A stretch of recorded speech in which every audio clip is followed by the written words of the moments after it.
Neighbors say Tagrs hit this corner just off Beach Boulevard near Orangewood Avenue practically every week. Erin Soto lives right around the corner.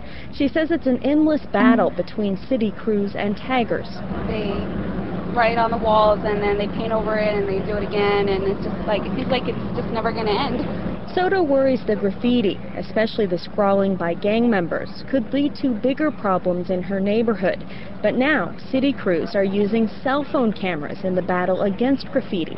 The program's called Tagrs, Tracking, Automated, and Graffiti Reporting System. Ramin Aminlu helped design it for the Orange County Sheriff's Department. He says city crews arrive to paint over the graffiti. Out comes a cell phone that either has a global positioning system or... They put the address in, they take a picture, the system knows how much it costs the removal, how much time they spend on the site, and when they take a picture, it automatically comes to our system. So they don't need to grab a digital camera, bring it behind the computer, plug it in. It's all in the system, we'll track it, they track it themselves as a city. All of those pictures end up in a database. The city of Stanton started using the program in September.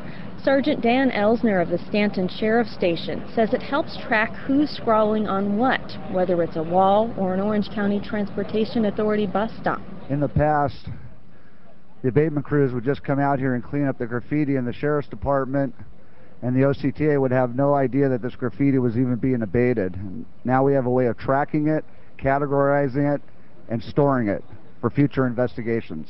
Since Stanton implemented the tracking system last fall, graffiti's decreased 20% in the city. System designer Ramin Aminlu says law enforcement from all over Orange County and even in Los Angeles County have access to the system. The beauty of the system is the intel. So other agencies could come in and tap into it, and they could put their more information, because Tagrs, they do move. And so they go from one city to another. There's no boundaries there. Aminlu says Tagrs often leave their personal stamp on their graffiti. So if you have a database of pictures, you can connect individual taggings to a single culprit. That can help build a much larger case against Tagrs when they're caught, especially those who hit often. Sometimes it could mean felony charges rather than misdemeanors.